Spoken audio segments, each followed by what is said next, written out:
Galen had kind of put this idea in my head. We were working on it part-time when we weren't at work. Well, at least Rich and I were. Galen was full-time on it, and we were like deep in the development. And it got to the point where we're like, we need to raise money because this thing needs to go to market. And one of the biggest things for us that was like, we're onto something, was at the time we were the only person that we knew of that you could find on the internet that was thinking about doing a spiked water, non-carbonated. A still water. Right, exactly. A spiked still water. Like, think like Truly White Claw, just no bubbles in it. Yeah. So real quick, before we move on, can you totally clarify the difference? Yes. Because I'm sure you have to do this all the time. Yes. So Seabass, make sure Seabass will probably be housing these by the end of the episode. I got some in my bag if you want some. Oh, word.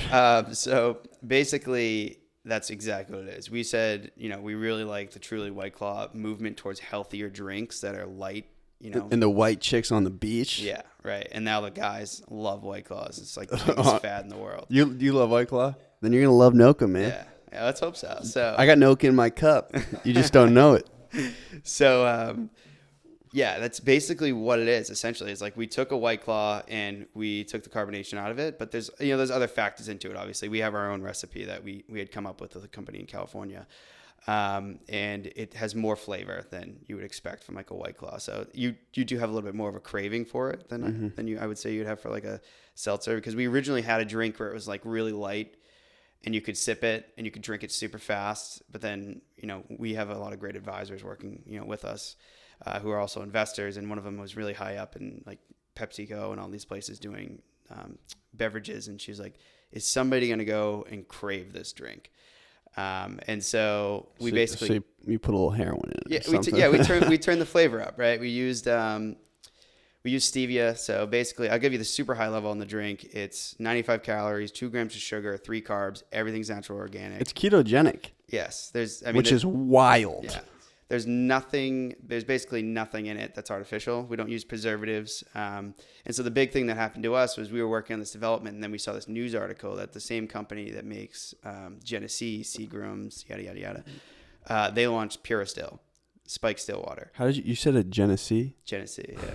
Genesee. I thought it was Janice. I always thought it was Janice. I think it's Genesee.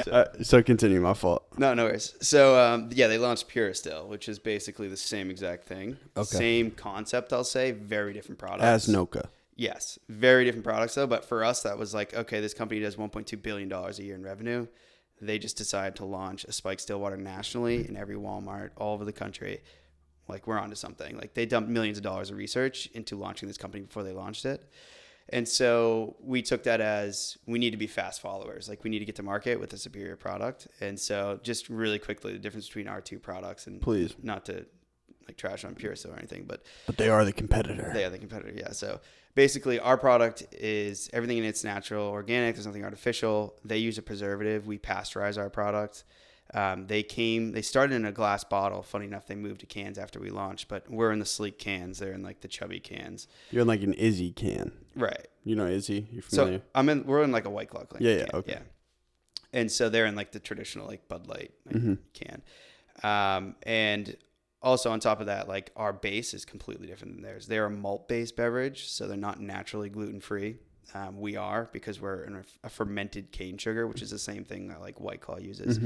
For their base. So basically we wanted to build a drink that could compete on price, but at the same time had the top quality ingredients, like the best ingredients we can get on. And you guys can crack them later and you'll like smell it. But when you smell and taste it, everything on your palate is like a natural organic ingredient. So it's not like we tossed in some artificial, like really strong flavoring. It's all comes from a powder or liquid concentrate basically. So real quick to clarify, just so you're very straightforward, can you explain what the word still water means?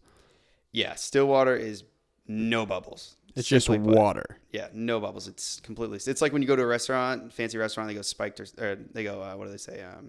Sparkling or still, right? You know the difference there. It's the same concept. So it's still. There's no carbonation. So there's no bloating.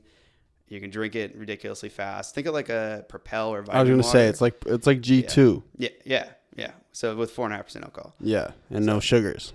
Right. 2 grams of sugar, but yeah. Low sugar, yeah. Are any of you guys into the ketogenic diet? No. Did they say that afterwards? Like, dude, I've heard I can drink this on the keto. Yeah. People have definitely said it. Well, because keto is wildly popular right now. What's actually really nice about this episode is that I've had 2 people up in the last like 4 weeks who also have product startups. So I had a guy who runs, his name's Nick. He runs a ketogenic brownie company. And I had another guest who runs a protein-based coffee company. And they were all saying, like, pretty much your business and their business, they all started and brought it to market immediately because they saw the niche, because another competitor was jumping on it. So how long did you guys have the idea before we were like, all right, man, it's time to go. Let's get this thing running. Yeah. So we had the idea, I would say September. The idea was like, we're pushing this forward. We're going to start development. So it's been a year. Yeah, pretty much now. Congrats, so, man. Thank you. Yeah. You feel like 10 years older? Yeah. I'm sure.